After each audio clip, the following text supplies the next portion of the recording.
Tinapay mula sa langit. A daily morning devotion with CRC Family.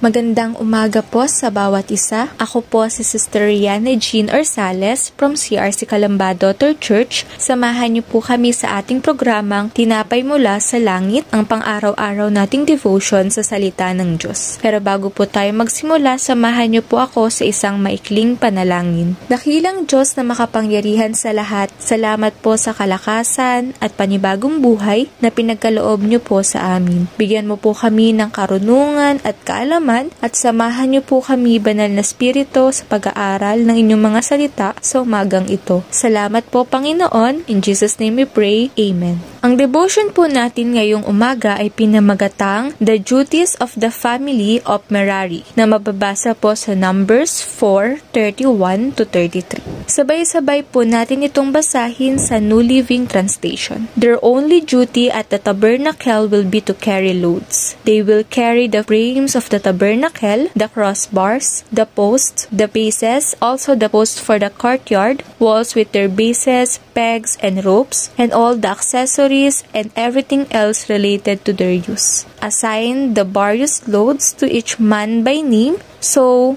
these are the duties of the Merarites clans at the tabernacle. They are directly responsible to Itamar, son of Aaron the priest. Sa ating nagdaang talakayan, nakilala natin si Merari na isa sa mga anak ni Levi. At ngayong umaga naman ay ating pag-aaralan ang naging tungkulin ng pamilya ni Merari. Ito ay ang pagdadala ng mga kagamitan bilang paglilingkod nila sa toldang tipanan. Ito rin ay organisado na trabaho sapagkat ang bawat kagamitan ay naka-assign sa partikular na tao at bawat Merarite ay responsable upang walang mawala since ang items ay small and numerous. Sa atin din naman pong paglilingkod sa Diyos, marapat lamang na paglingkuran natin siya ng may kaayusan at organisado, sapagkat mababasa sa 1 Corinto 14 verse 33, sapagkat ang Diyos ay di nalulugod sa kaguluhan dahil siya ang Diyos ng kaayusan at kapayapaan, gaya ng dapat mangyari sa lahat ng iglesia ng mga hinirang ng Diyos. Kung sa ating pananaw, simple lang at madali ang naging tungkulin ng pamilya ng Merarites. Ngunit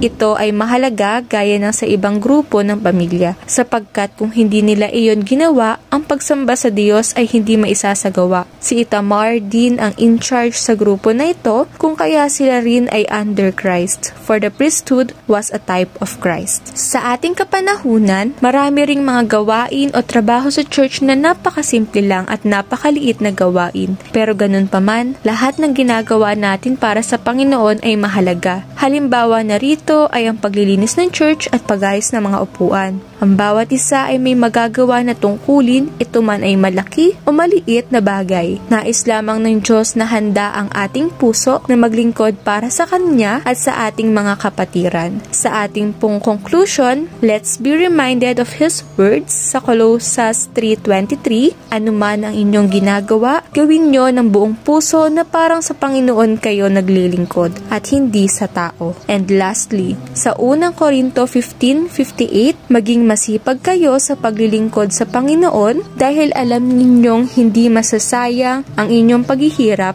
para sa Kanya. Sa atin pong pagtatapos, tayo po ay manalangin. Ama naming Diyos, maraming salamat po sa mensahe na pinagkaloob niyo po sa umagang ito. Nawa po ay tumimo ito sa puso't isipan ng bawat isa at magsilbing patnubay sa aming araw-araw na pamumuhay. Kayo na po ang siya mag-ingat sa amin sa buong maghapon na ito. In Jesus' name we pray. Amen. Maraming salamat po sa inyong pakikibahagi sa ating programang Tinapay Mula sa Langit. Muli niyo po kami samahan sa araw ng bukas, 5:30 AM para sa ating pang-araw-araw na pagbubulay ng salita ng Diyos. Malaya po natin itong i-share sa ating mga kapamilya at kaibigan upang mas marami pa ang makapakinig at mapagpala ng salita ng Panginoon. Muli, magandang umaga and God bless us all.